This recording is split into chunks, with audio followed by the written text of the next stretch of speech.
इस कहानी की शुरुआत में हमें एक जंगल को दिखाया जाता है जहाँ पर सभी जानवर खुशी खुशी रह रहे होते हैं। तभी वहाँ एक बंदर नोटिस करता है कि वो बोल सकता है, लेकिन उसे विश्वास नहीं हो रहा था कि वो बोल सकता है। वो बहुत खुश हो जाता है और अपने दोस्त हाथी के पास जाता है तो हाथी भी उससे बातें करने लग जाती है। इसका मतलब ये होता है कि वो अब बोलने लग गए थे, लेकिन उनको कुछ समझ नहीं आता कि वो कैसे बोलने लग गए। तभी हाथी को किसी की आवाज सुनाई देती है और वो दोनों उस आवाज का पीछा करते करते एक झाड़ी के पास पहुंचते हैं। तो उस झाड़ी में से रोने की आवाज आ रही होती है कि तभी उस झाड़ी में से एक ब्लू कलर का एलियन बाहर आता है जिसका नाम फिनिप होता है, जिसे देखकर वो दोनों डरकर दूर चले जाते हैं। लेकिन फिर वो उसके पास आते हैं और उससे पूछते हैं कि तुम क्यों रो रहे थे। तो फिनिप उन्हें बताता है कि वो दूर अंतरिक्ष से आया है और उसे वापस अपने घर जाना है।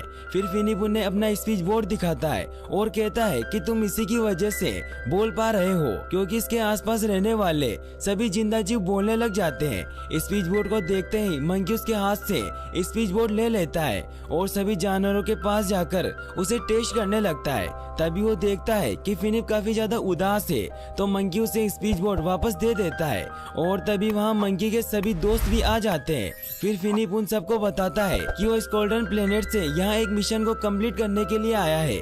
मंकी मिशन के बारे में सुनते ही काफी खुश हो जाता है और वो फिनिप से मिशन के बारे में पूछता है। तो फिनिप कहता है कि अगर तुम ना ही पूछो तो ये अच्छा है। फिर मंकी उसे कहता है कि अगर तुम हमें तुम्हारे मिशन के बारे में बताओगे तो शायद हम तुम्हारी मदद कर सकते हैं। तो फिनिप कहता है कि मुझे मदद नहीं चाहिए क्योंकि मैं स्कोल्डियन हूँ और स्कोल्डियन कभी भी मदद नहीं लेते और ये मिशन मुझे अकेले ही पूरा करना है, इसीलिए तुम सब मुझे अकेला छोड़ दो। लेकिन वो उसकी बात नहीं मानते और उसका पीछा करने लगते हैं। इसी वजह से उसे अपने मिशन के बारे में उन्हें बताना पड़ता है कि उसे इस गोल्डन प्लेनेट के लोगों ने अर्थ पर कब्जा करके तुम्हें अपना गुलाम बनाने के लिए भेजा है। मंकी और उसके दोस्त ये सब सोचकर उसकी बात मान लेते हैं कि इससे वो अपने प्लेनेट वापस जा सकेगा और वो उसे कहते हैं कि वो प्लेनेट को जीत चुका है और फिर वो सभी उसके सामने घुटने टेक देते हैं। इसके बाद सब उसकी जीत से बहुत खुश होते हैं। इसके बाद फिनिप उन सबको अपना नाम बताता है और उन सभी का नाम ना होने के कारण उन्हें मंकी, थंक, हम्प और रॉकी नाम देता है। फिर मंकी फिनिप को कहता है कि अब तो तुम्हारा मिशन भी कंप्लीट हो गया है, लेकिन अब तुम घर कैसे जाओगे। तो फिनिप उन्हें बताता है कि मैं यहाँ एक स्पेसशिप से आया था, लेकिन उसका एक्सीडेंट हो गया है, इसी वजह से अब मैं घर नहीं जा सकता।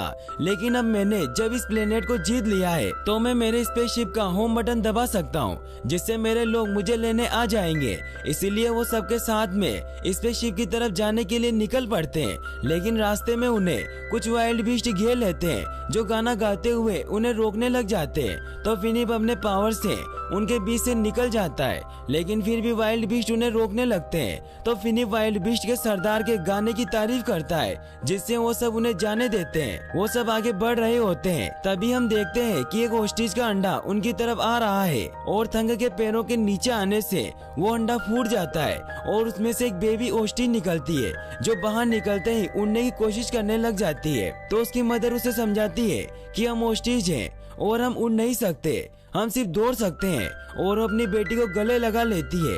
ये देखकर फिनिप की बॉडी अचानक से ग्लो करने लग जाती है और फिनिप उन्हें जल्दी से स्पेसशिप की तरफ चलने को कहता है। फिर हमें हम्प को दिखाया जाता है जो घास में फंसने की वजह से पीछे रह जाता है और अब वो बोल नहीं पाता क्योंकि वो फिनिप से दूर हो गया था। उसे उसके दोस्त कहीं नजर नहीं आते, तो वो एक टीले पर चढ़कर देखता है तो उसे एक रोशनी दिखाई देती है और वो उसकी तरफ बढ़ने लगता है। वहीं दूसरी तरफ फिनिप उनसे पूछता है कि वो ओस्ट्रिच अपने बच्चे को दबा क्यों रही थी। तो मंकी उसे बताता है कि वो उसे जप्पी दे रही थी, मतलब कि वो उसे बता रही थी कि उसे बहुत प्यार करती है और जप्पी दोस्ती की निशानी भी होती है, जिससे दिल खुश हो जाता है। फिर मंकी फिनिप से कहता है कि तुम अपने प्लेनेट पर एक दूसरे को जप्पी नहीं देते तो फिर अपनों से प्यार कैसे करते हो।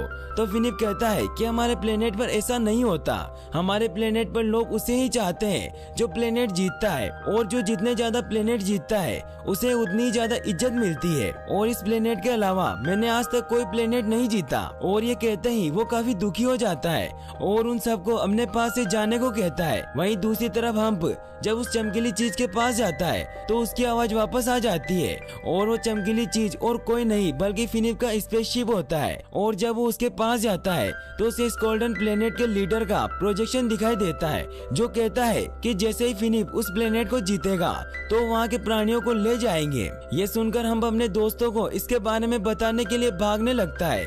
वहीं दूसरी तरफ फिनिप देखता है कि उसके मना करने के बावजूद भी वो उसका पीछा कर रहे होते हैं, जिन्हें देखने के बाद वो काफी खुश होता है क्योंकि वो सब अब उसके दोस्त बन चुके होते हैं। फिर सूरज डूबते ही वो सभी थकान के कारण सो जाते हैं और फिनिप को भी अपने साथ सुला लेते हैं। फिर फिनिप को याद आता है कि अगर उसके ग्रह के एलियन यहाँ आ गए तो उन सबको यहाँ से ले जाकर अपना गुलाम बना लेंगे। ये सुनकर फिनिप घबरा जाता है क्योंकि फिनिप अब उनको अपना दोस्त मानने लग गया था, इसीलिए वो वहाँ से चला जाता है। लेकिन थोड़ी देर बाद थंक और मंकी की आँख खुल जाती है तो वो देखते हैं कि फिनिप वहाँ नहीं है और इसी वजह से वो अब बोल नहीं पा रहे होते हैं। फिर वो फिनिप को ढूंढने लग जाते हैं। वहीं दूसरी तरफ हमें फिनिप को दिखाया जाता है जो अपनी स्पेसशिप तक पहुंच जाता है और उसके अंदर बैठकर वो होम बटन को प्रेस कर देता है। वहीं दूसरी तरफ हम अपने दोस्तों को ढूंढते हुए उनके पास पहुंच जाता है और उन सभी से बोल ना पाने के कारण वो उन सभी को इशारों में एलियन के बारे में सब बताने की कोशिश करता है, लेकिन उन्हें कुछ समझ नहीं आता। तभी वो एक बहुत ही बड़े चमकते हुए स्पेसशिप को देखते हैं जो फिनिप के होम बटन दबाने की वजह से वहां आ गया था। फिर वो सब भी उस स्पेसशिप की तरफ जाते हैं। तभी हमें दिखाया जाता है कि उस स्पेसशिप में सभी स्कोल्डियन वासियों का लीडर क्रोगन शिप से बाहर निकलता है जो असल में फिनिप के डेड होते हैं। वो उतरते ही फिनिप से पूछते हैं कि अगर तुमने पृथ्वी को जीत लिया है तो अब तक तुमने आसमान में स्टार क्यों नहीं छोड़ा और इस पृथ्वी के प्राणी कहाँ है, क्योंकि ट्रांसपोर्टर उन्हें ले जाने के लिए तैयार है। उसकी ये बातें मंकी और बाकी सब भी छिपकर सुन रहे होते हैं। दरअसल स्कोल्ड्रियन प्लेनेट पर जब कोई भी एलियन किसी प्लेनेट को जीतता है तो उसे अपने स्टार को लॉन्च करके अपने जीत का सबूत देना होता है, लेकिन फिनिप ने अब तक ऐसा नहीं किया होता। इसीलिए क्रोगन को उस पर शक हो जाता है और वो उससे पूछता है कि क्या तुमने सच में इस प्लेनेट पर जीत हासिल की है या नहीं। जिस पर फिनिप कहता है कि मैंने इस प्लेनेट को नहीं जीता है, मैंने बस अपना स्पेसशिप खराब होने की वजह से आपको यहाँ बुलाया है। ये सुनते ही क्रोगन को फिनिप पर बहुत गुस्सा आता है और वो खुद ही अर्थ को जीतने का फैसला करता है। तभी फिनिप अपने फादर को रोक लेता है और कहता है कि इस प्लेनेट के जीव बहुत खतरनाक और ताकतवर है और उन्हें हराना इतना आसान नहीं है। ये सुनकर क्रोगन यहाँ से जाने का फैसला करता है और फिनिप को वहाँ से दूसरे प्लेनेट पर भेजने के लिए अपने साथ ले जाता है। इधर ट्रंक और बाकी सब ये देखकर समझ नहीं पाते कि फिनिप उन्हें सच क्यों नहीं बता रहा, तो मंकी समझ जाता है कि वो हमें बचाने के लिए ऐसा कर रहा है। वहीं जब फिनिप शिप में एंटर करता है तो सभी एलियन उसके कमजोर होने की वजह से उसका मजाक उड़ाने लगते हैं और क्रोगन उसे किसी दूसरे प्लेनेट पर भेजने का फैसला कर ही रहा होता है। तभी मंकी और उसके दोस्त शिप का गेट तोड़कर अंदर आ जाते हैं और वो क्रोगन को कहते हैं कि फिनिप अब घर जाएगा क्योंकि उसने हमारा प्लेनेट जीत लिया है। ये सुनकर फिनिप अपने फादर को सच बता देता है कि मैंने इस प्लेनेट को जीत तो लिया है, लेकिन मैं अपने दोस्तों को कैद नहीं होने दूंगा, इन्हें आजाद कर दूंगा। इस पर क्रोगन उससे कहता है कि स्कोल्डियन कभी भी किसी कैदी को रिहा नहीं करते, उन्हें सजा देते हैं। तब फिनिप उनसे कहता है कि ये मेरा प्लेनेट है और मैं यहाँ जो चाहूँ वो कर सकता हूँ, लेकिन क्रोगन उससे कहता है कि तुमने इस प्लेनेट को जीता नहीं है क्योंकि अभी तक तुमने अपने स्टार को लॉन्च नहीं किया है और इसीलिए अब मैं इस प्लेनेट को जीतूंगा। और फिर वो उन सभी को घुटने टेकने को कहता है, लेकिन तभी ट्रंक उसकी डिवाइस को उससे छीन लेती है जिससे पूरे शिप के एलियन गन से डरकर भागने लगते हैं। लेकिन तभी ट्रंक उस गन को नीचे की तरफ फायर कर देती है जिससे शिप टूट जाती है और ट्रंक शिप से बाहर आ जाती है, लेकिन वो अपने सूंड की हेल्प से सेफली लैंड हो जाती है और इन सब में फिनिप का स्टार भी नीचे गिर जाता है। इधर कुछ स्कोल्डियन फिनिप को पकड़ लेते हैं जिसे बचाने के लिए वो उन सब से लड़ने लग जाते हैं और फिनिप अपने सितारे को ढूंढने लग जाता है जो नीचे गिर चुका था। लेकिन तभी क्रोगन अपने स्टार को लॉन्च करने लग जाता है तो मंकी उससे स्टार छीन लेता है और उस शिप से बाहर आ जाता है। क्रोगन अपने स्टार को वापस लेने के लिए उसका पीछा करने लगता है और इसी दौरान मंकी ट्रंक को फिनिप के स्टार को कैसे भी करके करके उस तक पहुंचाने का बोलता है। यह सुनकर बेबी ओस्टिज अपनी माँ से रिक्वेस्ट करने लग जाती है कि वो आसमान में जाकर स्टार को फिनिप तक पहुंचा सकती है। उसकी जिद देखकर उसकी मॉम मान जाती है और ट्रंक अपनी सूट से उसे आसमान में पहुंचा देता है और वो काफी मुश्किलों के बाद जैसे तैसे उस शिप में पहुंच जाती है और उस स्टार को फिनिप को दे देती है। लेकिन तभी क्रोगन मंकी से अपने स्टार को वापस छीन लेता है। इधर जब फिनिप शिप से बाहर अपने स्टार को लॉन्च करने आने लगता है तभी कुछ स्कोल्डियन उसे पकड़ लेते हैं और उसके स्टार को ले लेते हैं और क्रोगन अपने स्टार को अर्थ पर लॉन्च कर देता है और खुशियां मनाने लग जाता है। लेकिन तभी फिनिप उससे कहता है कि भले ही आपका स्टार आसमान में हो लेकिन अभी तक आपने यहाँ के प्राणियों को नहीं हराया है। तो क्रोगन कहता है कि इन कमजोरों को हराना मेरे बाएं हाथ का खेल है। तो फिनिप उनसे कहता है कि सोचना आपकी गलत फहमी है क्योंकि इनके पास एक खुफिया हथियार है जो बहुत ही ताकतवर है और इतना ताकतवर हथियार मैंने आज तक नहीं देखा।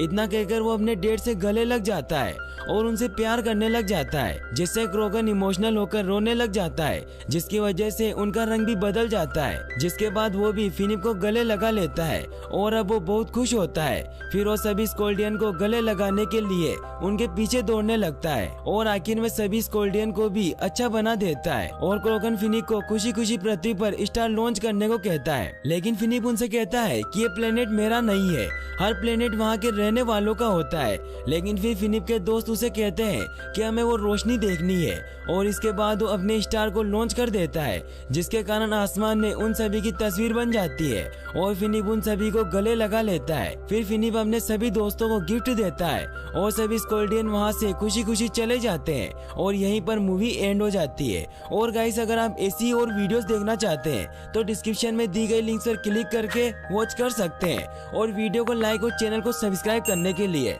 आपका तहे दिल से शुक्रिया। Thanks for watching.